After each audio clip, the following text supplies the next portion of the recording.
बिस्मिल्लाहिर्रहमानिर्रहीम। अस्सलाम वालेकुम नाज़रीन, आप यूट्यूब चैनल देख रहे हैं। मैं इमरान खान हूँ। सबसे पहले जो आज़ाद कश्मीर की सूरत हाल है वहाँ से शुरू करते हैं। आज़ाद कश्मीर में आज इंतखाबात हो रहे हैं। ये लगभग 5 मिलियन की आबादी है और इसके लिए भी 3 हिस्सों में इंतखाबात रखे गए हैं। यानी आबादी लाहौर से आधी भी नहीं है और इंतखाबात हो रहे हैं 3 हिस्सों में आज़ाद कश्मीर में। वजह यह है कि वहाँ के लोग डट कर खड़े हैं, वो पीछे हट नहीं रहे और एस्टेब्लिशमेंट को हर हाल में वहाँ पे एक कठपुतली हुकूमत कायम करनी है और उसके लिए वो कोशिश कर रहे हैं। हकीकत तो यही है, अब आप इससे आंखें चुरा सकते हैं। बिलावल ने पूरी कोशिश की किसी तरह वो लोगों को राम कर सकें, उन्हें ये कह सकें कि वो अपोजिशन में थे, वो कुछ नहीं कर पा रहे आज़ाद कश्मीर के लिए, तो उन्हें बहुत ज़्यादा सीटें चाहिए, उन्हें जिताया जाए ताकि वो आज़ाद कश्मीर के लोगों को उनके हकूक़ दिला सकें। हालांकि इस वक्त बिलावल की ही हुकूमत है आज़ाद कश्मीर में। पाकिस्तान पीपल्स पार्टी इक़्तिदार में है आज़ाद कश्मीर में, उनका वज़ीर आज़म है, सारा सेटअप उनके कंट्रोल में है और उन्होंने ही जितना जुल्म और बर्बरियत हुई है, जो नोटिफिकेशंस जारी हुए हैं और जितने भी गलत फैसले हुए वो पाकिस्तान पीपल्स पार्टी की आज़ाद कश्मीर हुकूमत ने किया। और वफाक के अंदर PMLN बैठी हुई है। जो कुछ भी वफाक की जानिब से हो रहा है आज़ाद कश्मीर में, उसके लिए शहबाज शरीफ, नवाज शरीफ और उनकी सरकार जिम्मेदार। अब देखें ना, कभी ये सिंध के बच्चे बन जाते हैं कि जी मैं सिंध का बेटा हूँ, सिंध की बेटी हूँ, कभी ये बन जाते हैं मैं पंजाब की बेटी हूँ, मैं पंजाब का बेटा हूं। अब ये सारे जाके आज़ाद कश्मीर के बच्चे और बेटे बेटियां बन गए। तो ये सिर्फ सियासतदानों का रिश्ता अवाम के साथ सिर्फ इलेक्शन तक ही होता है। ये इलेक्शन के नारे और दावे चल रहे हैं। आपको याद होगा इन्होंने कहा था पाकिस्तानियों को कि हम आपको 300 यूनिट तक बिजली मुफ्त देंगे। फिर हमने देखा कि जो 100 यूनिट वाले हैं उनके भी बिल इतने आए कि माजी में 500 यूनिट के भी इतने बिल नहीं आते थे, 400 यूनिट के भी इतने बिल नहीं आते थे जितने बिल इन्होंने 100-150 यूनिट वालों को भेजना शुरू कर दिए। तो 300 यूनिट तक इन्होंने बिजली मुफ्त देनी थी, मोटरसाइकिल वालों को पेट्रोल मुफ्त देना था और बेशुमार वादे इन्होंने पाकिस्तानियों से किए थे। महंगाई खत्म कर देंगे, पेट्रोल 70 रुपए लीटर होगा। जिस शख्स ने पेट्रोल 70 रुपए लीटर देने का वादा किया था, उस शख्स के दौर में पेट्रोल के ऊपर जो टैक्स है वही लगभग 125 रुपए का है। इतना इन्होंने कौम के साथ झूठ बोला और फ्रॉड किया। ऐसा ही झूठ और फ्रॉड ये आज़ाद कश्मीर के लोगों के साथ भी करेंगे। तो ज़्यादा उम्मीदें बांधने की ज़रूरत नहीं है। आप वोट डालना चाहते हैं निकल कर वोट डालें, लेकिन आप खातिर जमा रखिए। ये लोग कभी अपने वादे पूरे नहीं करेंगे और मैं इस बुनियाद पे कह रहा हूं कि इन दोनों जमातों को लगभग 50-50 साल होने वाले हैं। इनकी सियासत को 50-50 साल लगभग होने वाले हैं और इन्होंने इन 50-50 सालों में कई मरतबा बारियां लगाई हैं, लेकिन पाकिस्तानियों को इसके बदले में इन्होंने दिया कुछ नहीं। आज का खेल क्या है मैं थोड़ा सा आपको बता देता हूं। अब से थोड़ी देर के बाद कुछ मनाजिर आप देखेंगे सोशल मीडिया पे, PMLN और पीपल्स पार्टी के लोग वो मनाजिर डालेंगे। काला चैनल भी इसमें अपना रोल प्ले करेगा। किया ये जाएगा और ये अहकामात जारी किए गए हैं दोनों पोलिटिकल पार्टीज को कि आपके जितने भी कारकुन हैं, बच्चे बचाए आपके पास, आपने उन्हें वोट डालने का नहीं कहना, आपने उन्हें पहले कतार में लगने का कहना है। कोशिश करें कि 100 लोग, 50 लोग, 200 लोग कतारों के अंदर खड़े हुए नजर आए और वहां पे आप लोगों की वीडियोस बना लें और फिर आप सोशल मीडिया पे डालें कि देखें कितनी बड़ी तादाद में लोग निकले आज़ाद कश्मीर में वोट डालने के लिए। देखें हर MNA या MPA के 100, 200, 400 लोग तो अपने जाती होते ही है ना, पंजाब में भी, सिंध में भी। इसी तरह जो आज़ाद कश्मीर में उम्मीदवार इलेक्शन लड़ रहे हैं, कोई बहुत ज्यादा नहीं तो 100, 200, 300, 400 लोग तो उनके अपने जाती होते हैं, फैमिली बरादरी के करीबी मुलाजमीन ही जो है वो 50-60 बंदा निकल आता है कम से कम घर से ही। तो इन लोगों को खड़ा करके आपने लाइनें बनाकर दिखानी है कि जनाब ये देखें लाइनों में लोग लगकर वोट डालने के लिए खड़े हैं, ताकि ये तासुर दिया जाए कि आज़ाद कश्मीर के लोगों ने इलेक्शन के अंदर दिलचस्पी दिखाई है। हालांकि ओवरऑल कोई इलेक्शन में दिलचस्पी नहीं। आपको ये वीडियो थोड़ी देर में नजर आ जाएंगी, लेकिन हमारे बहुत सारे दोस्त हैं वो कोशिश करेंगे आज़ाद कश्मीर से रिपोर्ट करने की। जितना वो रिपोर्ट कर पाएंगे वो करेंगे, जो वो नहीं करेंगे वो हमें बताएंगे या हमारे जैसे और दोस्तों को बताएंगे, तो हकायक आपके सामने आ जाएंगे। इलेक्शन से ठीक एक दिन पहले PMLN ने अपने पांव पे कुल्हाड़ी मारी और इस मरतबा कुल्हाड़ी थी इंफॉर्मेशन मिनिस्टर के हाथ में। जो फेडरल इंफॉर्मेशन मिनिस्टर है उसने बड़ा अजीबोगरीब स्टेटमेंट दे दिया। इलेक्शन से बिल्कुल एक दिन पहले कश्मीरियों को ज्वाइंट अवामी एक्शन कमेटी को गद्दार करार दे दिया और भारत के साथ, राव के साथ उसके ताने बाने जोड़ दिए। यानी मैं हैरान हो रहा हूं, कोई इतना अक्लमंद भी हो सकता है कि इलेक्शन से बिल्कुल एक दिन पहले वो जिस इलाके में इलेक्शन होने जा रहा है वहां के लोगों को गद्दार डिक्लेयर कर दे। वो ये कह दे कि ये लोग जो है वो इंडिया के साथ मिले हुए हैं या ये पाकिस्तान के खिलाफ साजिशों का हिस्सा है। हमने जी राह का कोई एजेंट और कोई सहूलतकार पकड़ लिया है, पता चला जनाब कि ये सारा काम जो है वो ज्वाइंट अवामी एक्शन कमेटी के मामलात में हो रहा है और उनके ताने बाने उनके साथ जुड़ते हैं। ये बहुत ही बेवकूफ़ आदमी होगा जो कोई ऐसी हरकत करेगा। बहरहाल आपके इंफॉर्मेशन मिनिस्टर ने हरकत की है, इसका खुमियाजा तो PMLN को भुगतना पड़ेगा आज के इलेक्शन में, क्योंकि कश्मीरी इन चीज़ों को नोट कर रहे हैं, इन चीज़ों को देख रहे हैं। लेकिन देखिए, इनको एतमाद बड़ा है, एतबार बड़ा है इनको मिलिट्री एस्टेब्लिशमेंट में। इनको पता है कि वहाँ के जो सेक्टर कमांडर साहब हैं या वहाँ के जो chief of the army staff है, जो पाकिस्तान के फील्ड मार्शल साहब, ये लोग हमें जितवा देंगे। PTI वैसे ही मुकाबले से बाहर है, ज्वाइंट अवामी एक्शन कमेटी इलेक्शन लड़ ही नहीं रही। तो ये टोटल 4-5 जमातें हैं जो इलेक्शन में, जिनमें खास तौर पे पीपल्स पार्टी का और फजल रहमान साहब का इत्तेहाद हुआ है। PMLN जो है वो अपना इलेक्शन लड़ रही है, और एक इत्तेहाद करवाया गया है मुस्लिम कॉन्फ्रेंस का और IPP का। तो ये जनाब 4-5 जमातें हैं जिनके लिए मैदान खुला छोड़ा गया है, और इन्हीं में सीटें बांट के तो आपस में इनकी हुकूमत बना दी जाएगी। और इनको पता है कि हुकूमत बनाने के लिए हमें अवाम की ज़रूरत नहीं है, ये तो मिलिट्री एस्टेब्लिशमेंट जिनके जूते हम पॉलिश करेंगे वो हुकूमत बना कर देंगे। तो इसलिए अब ये किसी को गद्दार कहें, चोर कहें, डाकू कहें, लोगों को नाराज़ करें, इससे इन्हें फ़र्क कोई नहीं पड़ता। अलीमा खानम नाजरीन जहाँ जहाँ पब्लिक में जा रही है, काफ़ी अच्छा उनको रिस्पॉन्स मिल रहा है। उन्होंने 3 मुतालबात सामने रखे हैं। ये तीनों मुतालबात बड़े इंपॉर्टेंट हैं। उन्होंने कहा जी, जो हम तहरीक चलाने जा रहे हैं, और हमने पार्टी से भी कहा है कि आप प्लानिंग करें और तैयारी पकड़ें, हम तैयार हैं, लोग निकलने के लिए तैयार हैं। हमारा पहला मुतालबा यह है कि इमरान खान का अस्पताल में इलाज करवाया जाए। हमारा दूसरा मुतालबा यह है कि इमरान खान की कैद तन्हाई का खात्मा किया जाए, उनकी मुलाकातें बहाल की जाएं, उनके तमाम कानूनी हकूक बहाल किए जाएं। तीसरा मुतालबा, उन्होंने कहा जी, हमारा तीसरा मुतालबा यह है कि जजेस अगर इंसाफ नहीं दे सकते तो वो अपने घरों को जाएं, नाइंसाफी करके मुजरिम ना बने, अदालतें बंद करें और अपने घर जाएं। नाइंसाफी करने वाले जजेस घर जाकर बच्चों को क्या बताएंगे? इमरान खान को जेल में रखने के बदले हराम का पैसा घर ला रहे हैं। जजेस की जिम्मेदारी है कि वो नाइंसाफी के खिलाफ डट जाएं, पूरी कौम उनके साथ खड़ी होगी। ये जनाब अलीमा खानम का स्टेटमेंट है। इसमें ना एक चीज आप और देख लें कि अलीमा खानम ने कहा कि 5 अगस्त को हम एक फैसला कुन मार्का करेंगे। देखें, दोनों की एहतजाज तो दोनों करना चाहते हैं, मकसद भी एक है। चाहे पाकिस्तान तहरीक इंसाफ बतौर एक पॉलिटिकल पार्टी, अव्वल तो अभी इस वक्त तो पाकिस्तान तहरीक इंसाफ नाम की कोई पार्टी है ही नहीं। अभी तो इक्तदार के अंदर आप तहरीक इंसाफ का इक्तदार या तहरीक इंसाफ का मेंबर आप ये कह तो सकते हैं, लेकिन इलेक्शन कमीशन ने तो पार्टी फारिग की हुई है। तो एक तरफ जो लीडरशिप है उसका मकसद भी ये है कि इमरान खान साहब रिहा हो जाए। जो इमरान खान की बहनें हैं या अलीमा खानम है या पब्लिक के साथ जो उनका एक रिलेशन बना है पिछले चंद दिनों में हमने देखा, उसका मतलब भी यही है कि इमरान खान साहब रिहा हो जाए। लेकिन मुझे ना इनके अंदर कोई रब्त नजर नहीं आ रहा, इनके अंदर कोई कोऑर्डिनेशन बेहतर नजर नहीं आ रही। अलीमा खानम ये कहती है कि 5 अगस्त को फैसला कौन मार्का होगा। वो जाना चाहती है अडियाला की तरफ, वो जाना चाहती हैं एहतजाज की तरफ, और वो भरपूर एहतजाज करना चाहती हैं 5 अगस्त को। जबकि लीडरशिप ये कहती है कि जनाब हम तो एक जलसा करेंगे और जलसे में आइंदा के लिए हम लायामल देंगे, यानी हम बताएंगे कि आइंदा हम क्या करने जा रहे हैं, या तहरीक का जो ऐलान है वो हम करेंगे। वहां पे तहरीक का ऐलान कई मरतबा हुआ, लायामल का ऐलान भी कई मरतबा हुआ, लेकिन उस पर अमल दरामद नहीं हो सका। ये बातें इमरान खान की बहनें भी समझती हैं। जेल में इमरान खान साहब को ये बातें समझ आ रही थी, वो अहकामात जारी करते थे, फिर उनकी मुलाकातें ही बंद कर दी गई। अब वो जेल में किसी से मिलेंगे, कोई बात करेंगे, बात बाहर आएगी तो फिर ही पता चलेगा ना। तो जब उनकी मुलाकातें बंद कर दी, बातचीत हो नहीं सकती, उनका पैगाम बाहर आ नहीं सकता, तो फिर कौन तय करेगा? फिर तो इमरान खान साहब के जो पुराने पैगाम है वही तय करेंगे। अब पुराने पैगाम इमरान खान साहब के सोशल मीडिया पे गुज़िश्ता 24 घंटों में वायरल हैं और वो लगाए जा रहे हैं। 2 चीज़ें बहुत वायरल हुई, एक अलीमा खानम, इमरान खान की पुरानी फुटेज उनके साथ जोड़ के दिखाई गई, और दूसरा जो ज़्यादा हमने देखा इमरान खान साहब के पुराने ट्वीट्स जिसमें उन्होंने अहकामात जारी किए थे अपनी पार्टी को, सुहेल अफरीदी को या जो जुनैद अकबर साहब हैं उनको या बाकी लोगों को, वो अहकामात या पार्टी को या लोगों को जो कुछ इमरान खान साहब ने कहा, वो सारी चीज़ें दोबारा वायरल की जा रही है और ये पाकिस्तान तहरीक इंसाफ कर रही है। तो दबाव काफ़ी बढ़ेगा पाकिस्तान तहरीक इंसाफ की क़यादत पे, और ऐसा नहीं है कि लड़ाई आज खत्म हो जाएगी। हो सकता है आसिम मुनीर साहब के हुक्म पर, उनके हुक्म का इंतजार है, अलीमा खानम को भी गिरफ्तार कर लिया जाए। हो सकता है इमरान खान की बाकी बहनों को भी गिरफ्तार कर लिया जाए। तो क्या इससे मुल्क के हालात ठीक हो जाएंगे, या मईशत का पहिया चल पड़ेगा, या ये तहरीक रुक जाएगी, या इमरान खान की सोच बदल जाएगी? नहीं, इमरान खान और सख्त हो जाएगा।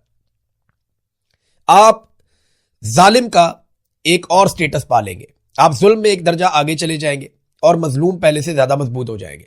बस यही होगा और कुछ नहीं होगा। ये सिलसिला रुकना नहीं है। आप एक सिलसिला बंद करेंगे, एक आवाज को बंद करेंगे, दूसरी खड़ी हो जाएगी, आप दूसरी आवाज को बंद करेंगे, तीसरी खड़ी हो जाएगी। ये मुजामत है और ये चलती रहेगी, कभी ज्यादा कभी कम, कभी इस शक्ल में कभी उस शक्ल में, कभी किसी खातून की आवाज में, कभी किसी मर्द की आवाज में, कभी बहुत जोरदार तरीके से, कभी हल्के हल्के अंदाज में, कभी ओन खोसा की तरह कोई आदमी उठेगा और वो एक ऐसा इशारा दे जाएगा जिससे आपका सारा बयानिया दबरदूस हो जाएगा। कभी कोई बहुत मजबूत आवाज अरशद शरीफ की तरह उठेगी और वो दो ऐसे जुमले बोल देगी जो आपका पीछे ही नहीं छोड़ेंगे। ये लड़ाई चलती रहेगी, ये जान नहीं आपकी छूटनी जब तक कि आप अपने आईनी किरदार में वापस नहीं जाते। ये बात मैं मिलिट्री एस्टेब्लिशमेंट को कह रहा हूं, जितनी जल्दी इनको समझ आएगी उतना पाकिस्तान का भला हो जाएगा और उतना ही पाकिस्तान के लिए मामला बेहतर रहेगा। नाज़रीन, राणा सनाउल्लाह साहब ने अपनी इत्तेहादी जमात पाकिस्तान पीपल्स पार्टी पे एक इल्जाम लगाया था। उन्होंने कहा जी ये लगभग 3000 अरब रुपया ये लूट के गल्फ ममालिक में ले गए, पीपल्स पार्टी पे उन्होंने इल्जाम लगाया। तो हमारे एक जर्नलिस्ट हैं दोस्त शहजाद इकबाल साहब, उन्होंने सवाल कर लिया राणा सनाउल्लाह साहब से। उन्होंने पूछा जनाब कि आपने कहा था कि 3000 अरब ये ले गए लूट के, तो इसकी तफसीलात क्या है? राणा साहब नाराज हो गए। उन्होंने कहा जी आपको यकीन नहीं पहुंचता सवाल करने का, यानी हम जिस पे मर्जी इल्जाम लगाएं आप सवाल भी नहीं कर सकते। देखिए पब्लिक का पैसा चोरी हुआ ना, 3000 अरब जो चोरी होकर गया वो राणा सनाउल्लाह की जेब से या नवाज शरीफ की जेब से तो नहीं गया। जो वो कहते हैं जी हमारा पैसा गया आपको क्या लगे, नहीं, ये कौम का पैसा चोरी होकर गया। और जो मीडिया काम करता है वो लोग देखते हैं ना, उसको सुनते हैं, तो मीडिया ने तो वो खबर पे काम करना है। जब 3000 अरब चला गया तो मीडिया तो पूछेगा जनाब आप कह रहे हैं चला गया, कहां चला गया, कौन ले गया और कैसे वापस आएगा, ये सवाल तो मीडिया को करने हैं। तो राणा साहब कहते हैं नहीं जी इससे पीएमएलएन और पीपल्स पार्टी की लड़ाई हो जाएगी, यानी इससे बदएतमादी, यानी आप पीठ पीछे एक दूसरे को जो मर्जी स्टेटमेंट देते रहे, आपके स्टेटमेंट के ऊपर आपसे सवाल भी ना किया जाए। मुझे एक वाकया याद आ गया, ये राणा सनाउल्लाह की ना पुरानी आदत है, मैं बताता हूं कैसे। ये बात है उस वक्त की जब शहबाज शरीफ पहली मरतबा वापस आने के बाद वजीर आला बना पंजाब का और पीपल्स पार्टी की हुकूमत हुआ करती थी। पंजाब में यंग डॉक्टर्स ने एहतजाज शुरू कर दिया, इनका एहतजाज बहुत ज्यादा वसी हो गया। उस एहतजाज के नतीजे में इमरजेंसी भी बंद हो गई और आउटडोर भी बंद हो गया, कुछ मरीजों का इंतकाल हो गया। हुकूमत ने डॉक्टरों के ऊपर पर्चे देना शुरू कर दिए कि जो मरीज मरे हैं इसके लिए जिम्मेदार डॉक्टर्स हैं। फिर कुछ दिन गुजरे, डॉक्टरों की और हुकूमत की सुलह हो गई। जब ये डॉक्टर और हुकूमत इकट्ठे बैठे हुए थे तो हम मीडिया वालों ने वहां पे सवाल पूछा कि जनाब जो मरीज मर गए थे आप लोगों की लड़ाई में, अब उसके लिए जिम्मेदार कौन है? तो राणा सनाउल्लाह ने, मुझे अच्छी तरह याद है, उस वक्त कहा था उसके लिए जिम्मेदार मीडिया है। तो मीडिया वाले सर पकड़ के बैठ गए, जनाब हम कहां से आगे जिम्मेदार? कहते जी क्योंकि आप खबरें दे रहे थे लोग मर रहे थे तो आपने बताया लोग मर रहे थे, आप जिम्मेदार हैं उसके लिए। तो राणा सनाउल्लाह साहब गोलमोल जवाब देके निकल लिए। डॉक्टर भी इनकी शक्ल देख रहे थे कि ये कैसा आदमी है, हम भी सोच रहे थे यार अजीब डिटाई है, यानी पहले खुद आपस में लड़ते रहे, मरीज मर गए, पर्चे डॉक्टरों पे दे दिए, आज जब सुलह हुई तो हमने पूछा जनाब कि जो मर गए मरीज उनका क्या बनेगा? तो उस पर हमें जवाब क्या दिया कि जनाब उसके लिए जिम्मेदार मीडिया है, ना डॉक्टर जिम्मेदार है ना हुकूमत जिम्मेदार है, क्योंकि हमारी हो गई है सुलह। तो ये पुराना वारदात का तरीका है। मोहसिन नकवी ने भी कहा था ना कि लगभग 100 अरब डॉलर पाकिस्तानियों का लूट कर पहुंचा दिया गया है पाकिस्तान से बाहर, दुबई में चला गया, बाकी अरब ममालिक में चला गया 100 अरब डॉलर। आसिम मुनीर साहब कह रहे थे पैसा लेकर पाकिस्तान आऊंगा, अभी अमेरिका से 10 अरब डॉलर मांगते हैं, 100 अरब डॉलर पाकिस्तान से निकल गया 3 साल में, और कोई पुरसाने हाल नहीं है, कोई पूछने वाला नहीं है कि पैसा क्या कहां पे और वापस कैसे आएगा। एक खबर हामिद मीर साहब ने भी दी है। हामिद मीर साहब बड़े शानदार जर्नलिस्ट हैं और उन्होंने हमेशा बड़ी अच्छी खबरें दी हैं, बहुत बड़ी बड़ी खबरें ब्रेक भी की हैं उन्होंने। और उनकी जो चीज मुझे एक पसंद है ना हामिद मीर साहब की, देखिए इख्तलाफ हो सकता है, मुझे माजी में कुछ चीजों से इख्तलाफ रहा, आज भी हो सकता है, कल भी हो सकता है, लेकिन वो अपनी आवाज नहीं बंद होने देते। हामिद मीर साहब को जब कभी ऑफ एयर भी किया गया तो वो कोई ना कोई प्लेटफॉर्म पकड़ के ना वो अपनी आवाज बंद नहीं होने देते, वो बात करते रहते हैं। हमारे बहुत सारे साहब वो थक जाते हैं, डर जाते हैं, जब उनका टीवी चैनल उनसे छीन लिया जाता है वो बोलना ही बंद कर देते हैं। वो कहते हैं ठीक है जी जब खुलेगा टीवी चैनल तो फिर देखेंगे। नहीं, हामिद मीर साहब कोई ना कोई प्लेटफॉर्म पकड़ के वो अपना काम करते रहते हैं, लगे रहते हैं, मुकाबला करते हैं, ये उनकी अच्छी बात है। मीर साहब ने खबर दी है जी कि अब 28वीं आईनी तरमीम भी आ रही है, 29वीं भी, 30वीं भी, 31वीं भी, 32वीं भी, ये वज़ीर आज़म की टेबल पे पड़ी हुई है सारी, और एक बड़ा मेगा स्ट्रक्चर है जो आइन के साथ किया जाना है। एक बहुत बड़ा नया स्ट्रक्चर है, डिजाइन एक किया हुआ है पूरा, और उसको करने के लिए सारी तरामीम एक एक करके पास की जाएंगी। हामिद मीर साहब को ये एक सोर्स ने खबर दिया, आज से कुछ अर्सा पहले मुझे भी एक सोर्स इसी तरह से ये बात कर रहा था और उसने मुझे कहा इमरान साहब आप तो 28वीं तरमीम को रो रहे हैं ना अपने वीलॉग में, 29वीं, 30वीं, 31वीं, 32वीं, 33वीं भी आ रही है और ये सारी चीजें तय हो चुकी हैं, पहले से पड़ी हुई हैं। ये मुझे मेरे एक सोर्स ने कहा था, लेकिन मुझे उसकी बात पे यकीन नहीं आया। आज हामिद मीर साहब ने खबर दी है तो मैं ये कहूंगा कि वो भी दोबारा इसको रीचेक करें। वजह पता है क्या है कि क्योंकि 28वीं आईनी तरमीम में ये बहुत सारे और ऐसे काम करने जा रहे हैं जो पाकिस्तान को जमहूरी नुक्ता नजर से मजीद बर्बाद कर देंगे, पाकिस्तान के इदारों को मजीद कमजोर कर देंगे और हमें मजीद धकेल देंगे गहराई के अंदर। ये पाकिस्तान की एस्टेब्लिशमेंट 28वीं आईनी तरमीम में करवाने जा रही है। अब क्योंकि 28वीं आईनी तरमीम में इन्होंने बहुत गंद मारना है तो ये इसको नॉर्मलाइज करने के लिए कह रहे हैं कि 28वीं को रोते हो, 29वीं, 30वीं, 31वीं, 32वीं नॉर्मलाइज करने के लिए वो भी तैयार पड़ी है। ये सिर्फ आपको साइकोलॉजिकली नॉर्मलाइज करते हैं कि जनाब हम तो पेट्रोल की कीमत 1000 रुपए लीटर भी कर सकते हैं। आप जब ये कहते हैं और फिर आप 5 रुपए बढ़ा देते हैं तो लोगों को लगता है यार 1000 शुक्र नहीं हुआ। समझ आई आपको बात? ये एक साइकोलॉजिकल गेम है जो ये खेलते हैं। मिसाल के तौर पे हम 10,000 आदमियों को गोली मार सकते हैं, वहां पे 2 या 4 आदमी मारे गए तो वो कहेंगे यार तो 10,000 को मार सकते थे, हमने नहीं मारा, हमने तो बड़ा रेस्ट्रेंट का मुजाहरा किया, लेकिन 4-6 बंदे तो मार दिए ना, तो वो किसी खाते में नहीं आएंगे। इसी तरह जहां पे ये कहते हैं जी हम तो अरबों खरबों की करप्शन कर सकते हैं, ये तो भाईजान चंद हजार का या चंद लाख का मामला है, आप क्या करते हैं? तो इसी तरह ये आईनी तरमीम को भी नॉर्मलाइज करने के लिए मुझे ऐसा लगता है इसको रीचेक करना चाहिए, क्योंकि मुझे जब ये खबर दी गई थी तो मैंने इसको इस एंगल से देखा था, मैंने रीचेक भी किया था, तो मुझे कहीं और से कोई शवाहिद नहीं मिले थे।